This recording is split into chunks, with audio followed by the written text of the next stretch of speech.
Ayan, so masayang araw po sa inyong lahat.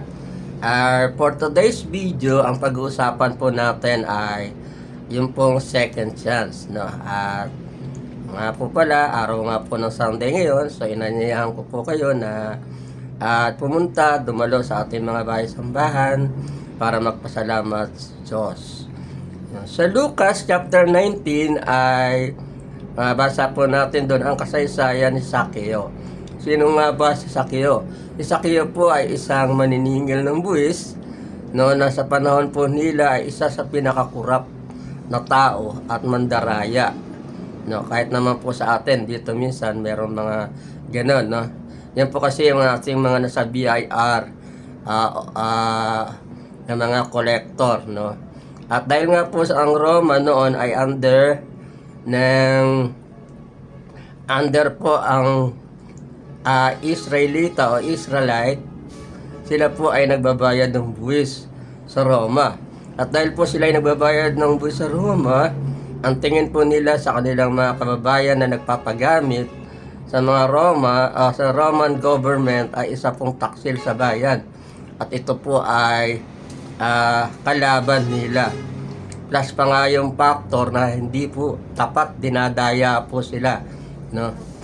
At minsan ang ating Panginoon Jesus ay naglalakad sa lugar ng Jericho. So meron nga pong crowd doon na kasama niya. At isa nga po dyan ay si Zaccheo na gusto niya po makita ang ating Panginoon. Dahil mababa po siya, so ang ginawa niya, nagpunta siya sa puno ng sigmura at umakyat siya doon.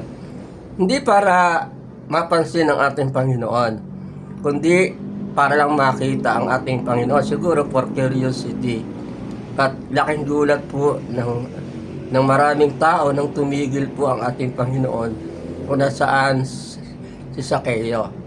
Na, at ano pong ginawa ng Panginoon? Inanyayahan po ni Zaccheo ang ating Panginoon sa kanyang bahay. Bagamat marami pong nagbubulong-bulungan dahil ang tingin po talaga nila kay Zaccheo ay isa pong taksil sa bayan at kurap no mandaraya, no, na tao. So dahil po dito no, inanyayahan, sabi nga ng Panginoong Hesus, ay dumating ang kaligtasan sapagkat ito si Zaccheo ay anak din ni Abraham, no. Ayan, so yung pong pananampalataya sa Galatians chapter 7, no, lahat po ng sumasampalataya sa ating Panginoon ay mga anak ni Abraham, sapagkat si Abraham po ay father of faith, no. At ano nga pong nangyayari, no, sa kabila ng marami pong against sa ginawa ng ating Panginoon, pero pumunta pa rin po ang ating Panginoon doon, no, dahil may isang tao po na nangangailangan ng pagbabago. Yung pong makasalanang si Zaccheo ay kumilala sa ating Panginoon, no.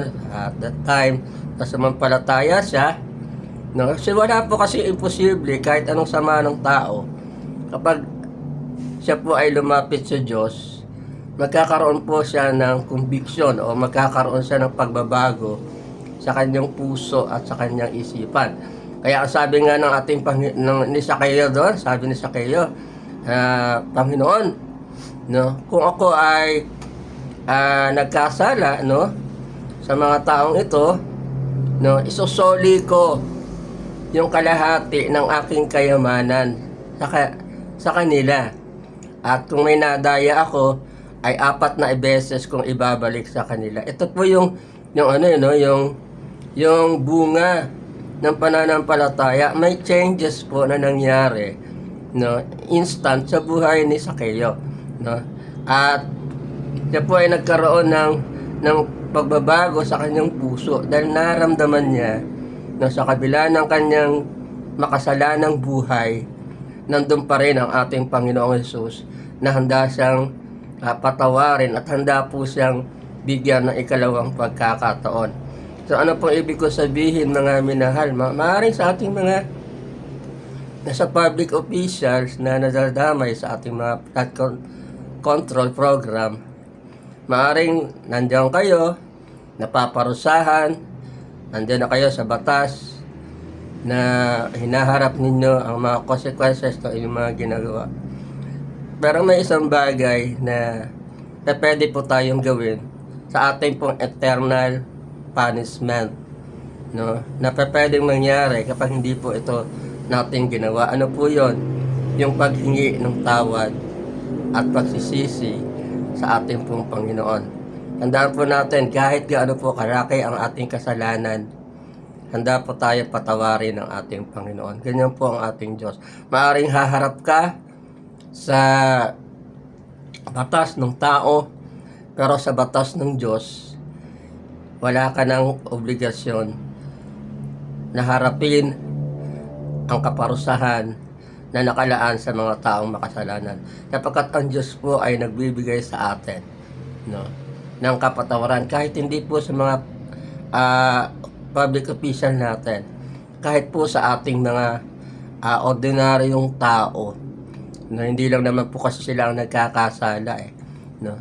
Tayo po ay nabuhay sa mga hindi magandang ginagawa natin.